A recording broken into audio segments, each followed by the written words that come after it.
Welcome to Suman TV. దేశవ్యాప్తంగా BJP మొత్తం 194 లోక్సభ స్థానాలకి అభ్యర్థులు ప్రకటించింది. ఈ 194 లోక్సభ స్థానాల్లో మన తెలంగాణలో 9 సీట్లని ప్రకటించింది. 9 చోట్ల అభ్యర్థులను ప్రకటిస్తూ కొద్దిసేపటి క్రితమే బీజేపీ జాతీయ పార్టీ లిస్టుని రిలీజ్ చేసింది. ముఖ్యంగా తెలంగాణలో చాలా రకాల స్పెక్యులేషన్స్ నచ్చాయి.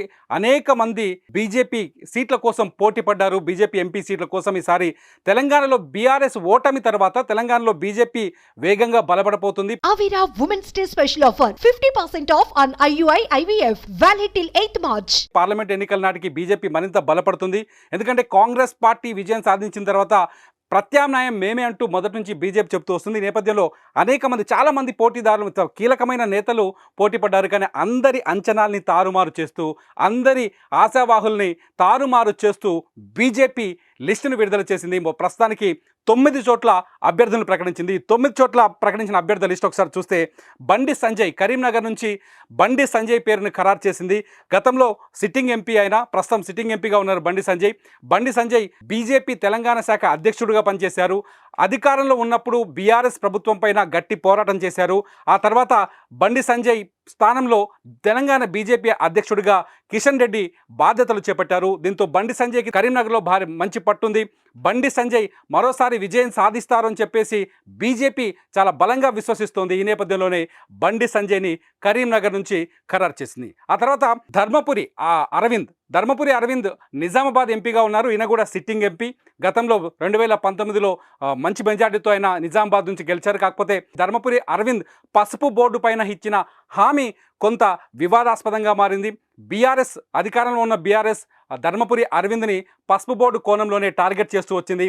అయితే ఈసారి తెలంగాణ అసెంబ్లీ ఎన్నికల్లో ధర్మపురి అరవింద్ కోరుట్ల నుంచి ఎమ్మెల్యేగా పోటీ చేశారు. కానీ ఆయన విజయం సాధించలేకపోయారు. దీంతో ధర్మపురి అరవింద్కు టికెట్ రాదు. మరో కొందరు వ్యక్తుల పేర్లు తెరపైకి వచ్చాయి నిజామాబాద్లో. కానీ అధిష్టానం బీజేపీ జాతీయ నాయకత్వం మాత్రం ధర్మపురి అరవింద్ వైపే మొగ్గు చూపింది. ధర్మపురి అరవింద్కే మళ్ళీ నిజామాబాద్ ఎంపీ సీటుని కట్టబెట్టింది.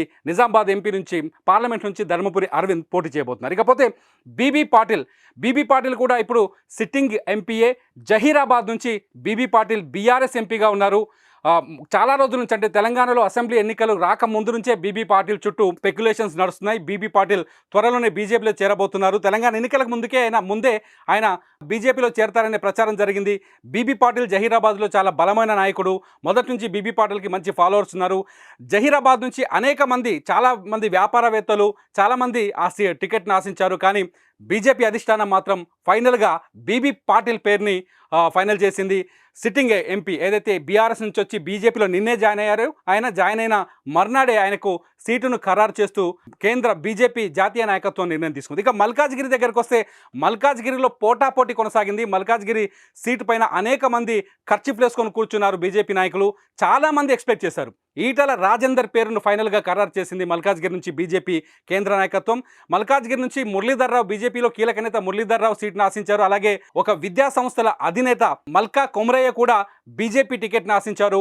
దీంతో పాటు చాలామంది బీజేపీ కీలక నేతలు మల్కాజ్గిరి సీటు కోసం ఆశలు పెట్టుకున్నారు. కానీ చివరి క్షణంలో ఈటల రాజేందర్కే మల్కాజ్గిరి టికెట్ దక్కింది. మల్కాజ్గిరి చాలా హోరాహోరీగా ఈసారి పోటీ జరిగే అవకాశం కనిపిస్తుంది. మల్కాజ్గిరిలో ఎవరు విజయం సాధిస్తారు, కాంగ్రెస్సా బీఆర్ఎస్సా బీజేపీ అన్నది ఇప్పుడు హోరాహోరీ పోటీ కనిపించే అవకాశం కనిపిస్తుంది. ఎందుకంటే మల్కాజ్గిరి పరిధిలోని అన్ని అసెంబ్లీ నియోజకవర్గాల్లో బీఆర్ఎస్ భారీ మెజార్టీతో విజయం సాధించింది. ఇక్కడ బలమైన వ్యక్తిగా ఉన్న ఇక్కడ ట్విస్ట్ ఏంటి అంటే మల్కాజ్గిరి ఏరియాలో బలమైన వ్యక్తిగా ఉన్న మల్లారెడ్డి కూడా బీజేపీ నుంచి టికెట్ ఆశించినట్టుగా తెలుస్తుంది. మల్లారెడ్డి తన కుటుంబంలో ఎవరో ఒకరికి, తన కొడుకు కానీ కోడలకు కానీ టికెట్ ఇప్పించుకునేందుకు చాలా ప్రయత్నాలు చేశారని చెప్పేసి ఒక ప్రచారం అయితే జరుగుతోంది. చివరికి ఆయనకు టికెట్ దక్కదని తెలిసిన తర్వాత బీఆర్ఎస్తో కమిట్ అయినట్టుగా తెలుస్తుంది. మల్కాజ్గిరి నుంచి మల్లారెడ్డి కోడలు కూడా చాలా యాక్టివ్గా ప్రజల్లో తిరిగారు.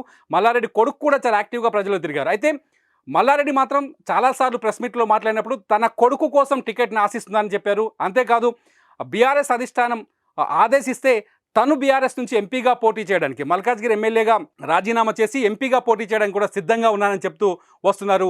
ఇటు మల్లారెడ్డి టార్గెట్గా భూ ఆక్రమణల కేసు కూడా ఇప్పుడు తాజాగా తెరపైకి వస్తుంది. చూద్దాం, మల్కాజ్గిరిలో హోరాహోరీ పోటీ ఉండే అవకాశం కనిపిస్తుంది. ఇకపోతే సికింద్రాబాద్ నుంచి ప్రస్తుత కేంద్ర మంత్రి జి కిషన్ రెడ్డికి మళ్ళీ అవకాశం దక్కింది.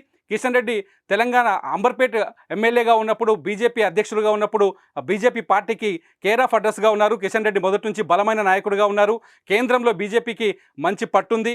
ఇతర రాష్ట్రాల్లో కూడా బీజేపీకి కిషన్ రెడ్డికి మంచి పేరుంది.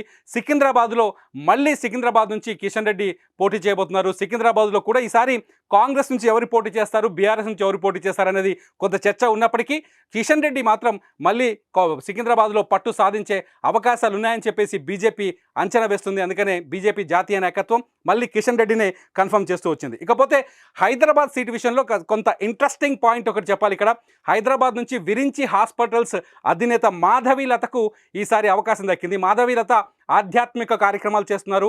ఆమె హిందూ ధర్మానికి సంబంధించిన ప్రచారకర్తగా ఉన్నారు. దీంతో పాటు ట్రిపుల్ తలాక్పై ఎత్తివేయడంలో కేంద్ర ప్రభుత్వం చొరవ చూపించిన సందర్భంలో ఓల్డ్ సిటీలో ముస్లిం మహిళల గొంతు వినిపించడానికి ఆమె ప్రయత్నించారు. త్రిపుల్ తలాక్తో ముస్లిం మహిళలు ఇబ్బందులు పడుతున్నారని చెప్పేసి ఆమె కొన్ని ప్రయత్నాలు చేశారు. కొన్ని సంఘ సేవా కార్యక్రమాలు చేశారు. ముస్లిం మహిళల ఎంపవర్మెంట్కు ప్రయత్నించారు. ముస్లిం మహిళలకి ఉపాధి అవకాశాల కోసం ప్రయత్నించారు. వాళ్ళ వాయిస్ వినిపించడానికి ట్రై చేశారు. ఈ నేపథ్యంలోనే మాధవీలతకి హైదరాబాద్ ఎంపీ సీటు ఇచ్చినట్టుగా తెలుస్తుంది. మొదటి నుంచి హైదరాబాద్ ఎంపీ సీటు పైన ఎంఐఎంకి గట్టి పట్టుంది. అక్కడి నుంచి తిరుగులేని పార్టీగా 1985 నుంచి ఎంఐఎం అక్కడి నుంచి విజయం సాధిస్తూ వస్తుంది. తిరుగులేని పార్టీగా ఉంది. ఈసారి మాధవీలత ఎంఐఎం కోటలు బద్దలు కొడుతుందా అనేది ఇప్పుడు ఆసక్తికరంగా మారిపోతుంది. ఇకపోతే కొండా విశ్వేశ్వరరెడ్డికి చేవెళ్ల సీటుని అప్పజెప్పింది బీజేపీ. కొండా విశ్వేశ్వరరెడ్డి బీఆర్ఎస్లో తన రాజకీయ రంగ ప్రవేశం చేసింది బీఆర్ఎస్ పార్టీ నుంచి. కొండా విశ్వేశ్వరరెడ్డి ఫ్యామిలీ అపోలో గ్రూప్స్ సంబంధించిన వ్యక్తి అయిన కొండా విశ్వేశ్వరరెడ్డి తాతగారు రంగారెడ్డి ఉన్నారు. ఆయన పేరుతోనే రంగారెడ్డి జిల్లా ఏర్పడింది. కొండా విశ్వేశ్వరరెడ్డికి చాలా పట్టున్న ప్రాంతం చేవెళ్ల, ఆయన పుట్టి పెరిగిన ప్రాంతం. దీంతో కొండా విశ్వేశ్వరరెడ్డి మొదట బీఆర్ఎస్ నుంచి ఎంపీగా చేవెళ్ల నుంచి ఎన్నికయ్యారు. ఆ తర్వాత ఎంపీ పదవిలో ఉండగానే బీఆర్ఎస్లో విభేదాలు తలెత్తి కొండా విశ్వేశ్వరరెడ్డి బీఆర్ఎస్ పార్టీ నుంచి బయటకు వచ్చారు. ఆ తర్వాత చేవెళ్ళని 2019లో చేవెళ్ళ నుంచి రంజిత్ రెడ్డికి అవకాశం కల్పించింది బీఆర్ఎస్. రంజిత్ రెడ్డి ప్రస్తుతం సిట్టింగ్ ఎంపీగా ఉన్నారు చేవెళ్ళ నుంచి. కాకపోతే ఈసారి కొండా విశ్వేశ్వరరెడ్డి గత అసెంబ్లీ ఎన్నికలు జరిగే సమయంలో కొండా విశ్వేశ్వరరెడ్డి కాంగ్రెస్లో చేరుతారనే ప్రచారం జరిగింది. కొండా విశ్వేశ్వరరెడ్డి చేవెళ్ళ నుంచి అసెంబ్లీకి పోటీ చేస్తారనే ప్రచారం జరిగింది. కానీ చివరి క్షణంలో అది కుదరలేదు. కొండా విశ్వేశ్వరరెడ్డి పార్టీ మారట్లేదని ప్రకటించారు. కొండా విశ్వేశ్వరరెడ్డికి బీజేపీ అవకాశం కల్పించింది. ఈసారి కొండా విశ్వేశ్వరరెడ్డి పువ్వు గుర్తుపైన పువ్వు గుర్తుపైన చేవెళ్ళ పార్లమెంటు లోక్సభ స్థానం నుంచి ఎన్నికల బరిలోకి దిగబోతున్నారు. ఆయన పేరు ఖరారైపోయింది. ఇకపోతే నాగర్ కర్నూలు భరత్ ఉన్నారు, ఎంపీగా భరత్ ఉన్నారు. ఈయన ప్రస్తుత సిట్టింగ్ బీఆర్ఎస్ ఎంపీ రాములు కొడుకు. భరత్ ఎన్నికలకు ముందు, తెలంగాణ ఎన్నికలు అయిన తర్వాత భరత్ బీజేపీలో చేరారు. ప్రస్తుతం సిట్టింగ్ ఎంపీ ఎవరైతే రాములు ఉన్నారో రాములి సొంత కొడుకు భరత్. ఆ భరత్ రాములు ప్లేస్లో బీఆర్ఎస్ ఎంపీ కొడుకు రాములు కొడుక్కి బీజేపీ ఈసారి అవకాశం కల్పించింది. ఒక్కసారిగా నాగర్ కర్నూలులో రాజకీయం మారిపోయింది. అసెంబ్లీ ఎన్నికల్లో కూడా నాగర్ కర్నూలు సెగ్మెంట్ చాలా వీక్గా కనిపించింది బీఆర్ఎస్ నుంచి.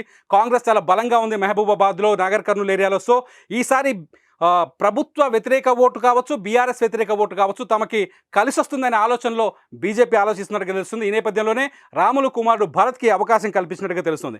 ఇక భువనగిరికి వచ్చేసరికి బూరా నర్సయ్య గౌడ్ కూడా తన రాజకీయ రంగ ప్రవేశం టీఆర్ఎస్ ద్వారా చేశారు. బీఆర్ఎస్ ద్వారా బూరా నర్సయ్య గౌడ్ గతంలో భువనగిరి ఎంపీగా ఎన్నికయ్యారు. బూరా నర్సయ్య గౌడ్ తెలంగాణ ఉద్యమంలో డాక్టర్ల తరఫున చాలా పోరాటం చేసిన వ్యక్తి. బూరా నర్సయ్య గౌడ్ మొదటి నుంచి భువనగిరిలో చాలా బలంగా పనిచేస్తున్నారు. భువనగిరి నియోజకవర్గంలోని అన్ని ప్రాంతాల్లో తన మార్కు ఉండేలా ప్రయత్నిస్తూ వస్తున్నారు. బూరా నర్సయ్య గౌడ్కి ఈసారి 2024 ఎన్నికలకి బూరా నర్సయ్య గౌడ్కి భువనగిరి నుంచి అవకాశం కల్పించింది. మొత్తంగా బీజేపీ జాతీయ నాయకత్వం ఎంచుకున్న పేర్లు అందరినీ ఆశ్చర్యపరిచినాయని చెప్పాలి. ఆశావాహులందరికీ నిరాశను మిగిలించాయి. అనుకున్న పేర్ల కంటే గతంలో ఎవరైతే మొదటి నుంచి పనిచేస్తూ ఉన్నారు, గ్రౌండ్ లెవెల్లో పనిచేస్తూ వస్తున్నారో వాళ్ళనే ఎంపిక చేసినట్టుగా తెలుస్తుంది. ఇకపోతే ఈ లిస్టు బయటకు వచ్చిన తర్వాత కొత్త రాజకీయ చర్చకు తెరలేసింది తెలంగాణలో. అనేక మంది బీఆర్ఎస్ నాయకులు బీజేపీలో ఎమ్మెల్యేలుగా ఉన్నవాళ్ళు, లేకపోతే మొన్న ఎన్నికల్లో ఓడిపోయిన వాళ్ళు బీజేపీతో టచ్లోకి వెళ్ళారని, వాళ్ళు కూడా టికెట్లు ఆశిస్తున్నారని తెలుస్తుంది. అటువంటి నాయకుల పేర్లు కొంత బయటకు తెలుస్తున్నాయి.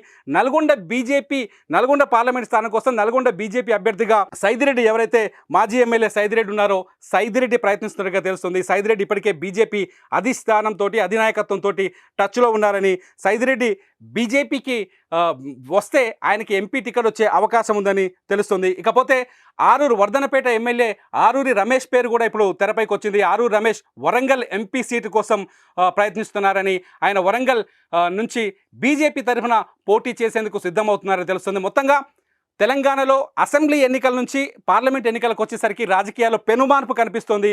అనేక మంది బీఆర్ఎస్ అభ్యర్థులు బీజేపీ వైపు చూస్తున్నట్టుగా తెలుస్తుంది. బీఆర్ఎస్ అభ్యర్థులు బీజేపీ అధినాయకత్వంతో ఇప్పటికే టచ్లోకి వెళ్ళినట్టుగా కనిపిస్తుంది. ఇప్పటికే బీబీ పాటిల్ బీఆర్ఎస్లో చేరారు, ఆయనకు టికెట్ కన్ఫర్మ్ అయిపోయింది.